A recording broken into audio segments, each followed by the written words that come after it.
Hello, and welcome to another episode of Walk the Dog Cinema. Here we are, beautiful summer afternoon, and we are out with the Rokaroo.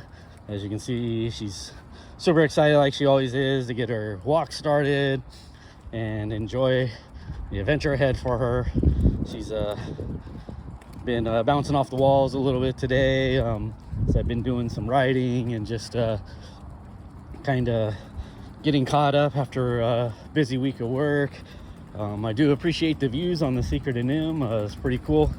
But everything's going good in life. And today we are going to discuss Russkies.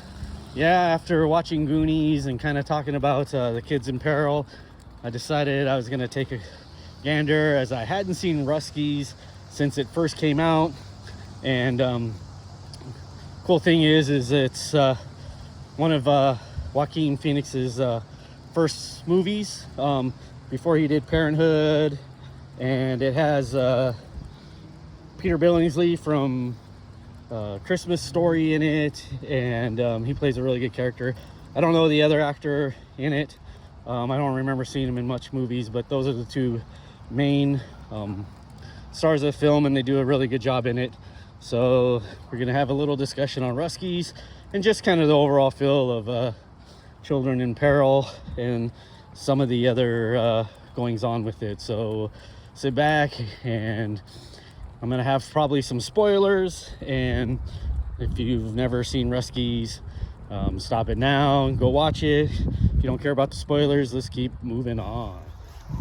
So, Russkies is a pretty decent movie, considering I haven't seen it in darn near since 87, 88. Can't put the total time frame on, but I was in middle school at the time. It is kind of a 80s movie. It has all the feels of everything 80s. I will say the two lead actors, Joaquin Phoenix, you can kind of see how good he was going to become. He has a lot of charisma in this. He plays a really good character with some great arc. And Peter Billingsley from Christmas Story fame does a great job too in this one. I was kind of surprised that he was in this. Sorry about that. This is live, so, But it's interesting to see him play kind of a different character than Ralphie. In this one, he's kind of sure-footed, and both guys do a great job as kid actors. Usually you can kind of tell they're reading lines. I'll even say the other actor, and I should have remembered his name, did a really good job too. So the three of them do a great job. Obviously it plays off of the Cold War that was going on, the tail end of it, and playing up the American-Russian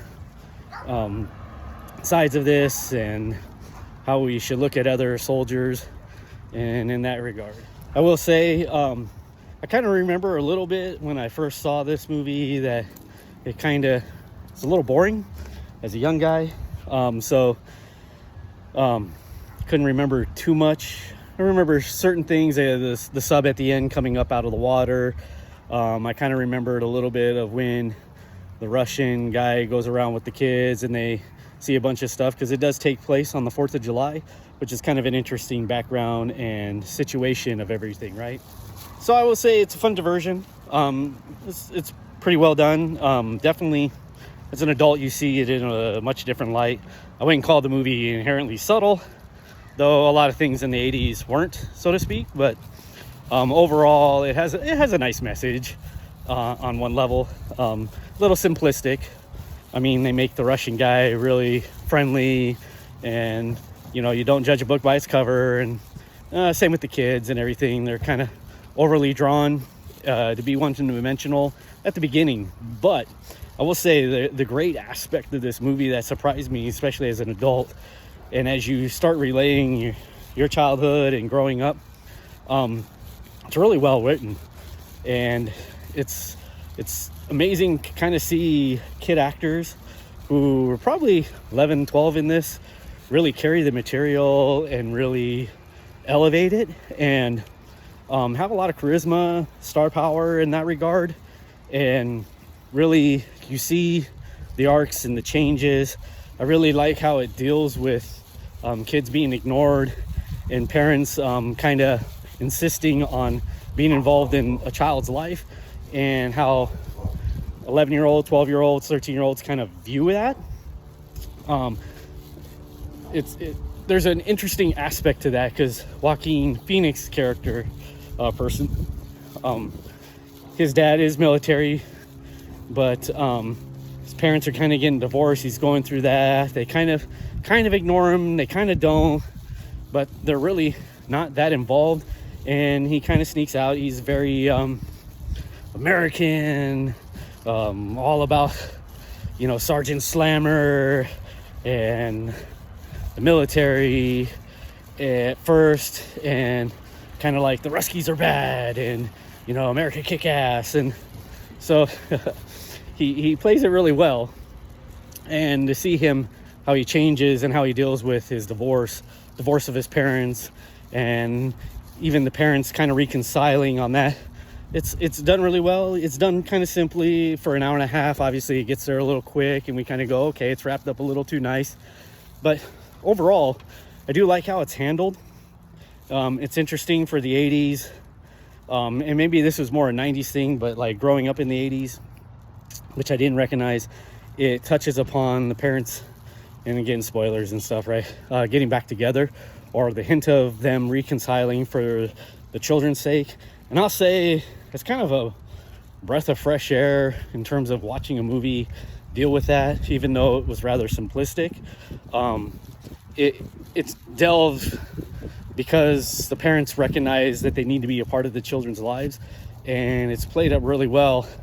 But I like the growth of how the other two characters view Joaquin Phoenix, because there's a part in the movie where he gets put on the lookout because he doesn't have to go home and report to anybody, and the parents don't care if he's out late, right? So it's a very absent-minded view.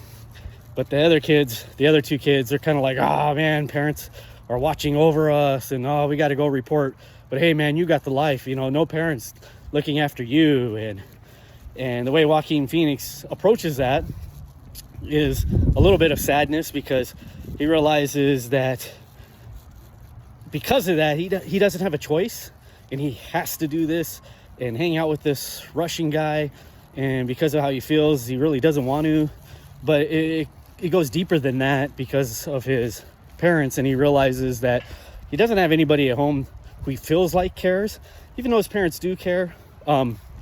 They don't exhibit it, right? And so we really see the hurt and the pain of on Joaquin Phoenix's face in that moment. And to me, that was kind of the crux of the movie. And to see that, and that theme being played over in this film, the director Rick Rosenthal, pretty much his other claim to fame is directing Halloween 2, and this one's much better directed. Not that Halloween 2 was a bad movie from a directing standpoint. It's just it was kind of straightforward compared to Halloween, right? In the Halloween series, to me, this one he shoots it just really simple, but you can tell he's a director who knows how to coax his children actors. And like I said, they do a great job of filtering through all of that, and how Peter Billingsley deals with his dad. And ultimately, it's a great movie in that regard when you look at it from that prism of how teenagers deal with their parents and their jobs and their life, and maybe the mistakes that their parents make, and how do we come to the grips of dealing with that and being involved in our children's lives, and where that separation of also letting them kind of venture out and deal with things. So it's a really heady theme, and like I said, it's not the most subtle with it, but it is a fascinating theme to say the least. So that part of it I enjoyed. The last 10-15 minutes gets a little ridiculous with this kind of drunken Marine guy going out and just kind of gonna blow everything up, and I'm gonna kill the Russians. He's a little too one note to try to make him kind of a bad guy to make things move along.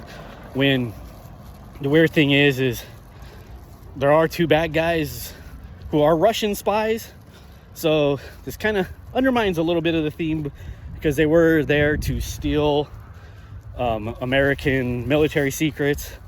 I would have liked to see the movie kind of frame those two guys, and maybe, you know, dealing with the American traitor and kind of the spyness and the secret, you know, service, you know, CIA aspects of someone hunting those two guys down, and the other Russian sailor just kind of being in the mix-up because of his association to Comrade at Arms, right? And so that part, I think they go a little off kilter. Ends in the ocean. It's all exciting, a little ridiculous. Joaquin Phoenix kind of does this jetpack thing that's set up from the 4th of July parade that's going to be happening. And yeah, it's a little absurd. I wouldn't say it inherently ruins the movie, but it does knock it down a notch. And it's totally 80s. So it kind of, you know, tries to have all this sentimentality to it and everything. But at the same time, like the 80s, has a really great soundtrack. You know, I really miss a lot of that, where in today's day and age, you know, man, soundtracks are just kind of whatever. But this, you know, has your typical 80s music, but it has a nice underlying orchestral to it too. So I really enjoyed that. I don't think it's a waste of time if you've ever thought of, you know, being an adventurous kid. If you like Goonies, this one, you know, it's a little bit slower pace, but it has a real nice human element to it. And I say give it a try.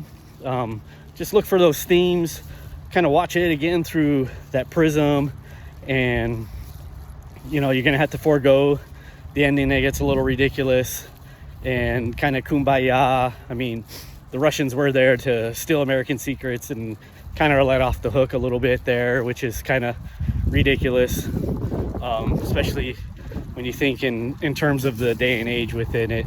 And that's kind of where the script goes off kilter. But, you know, overall, getting there is fun and nice.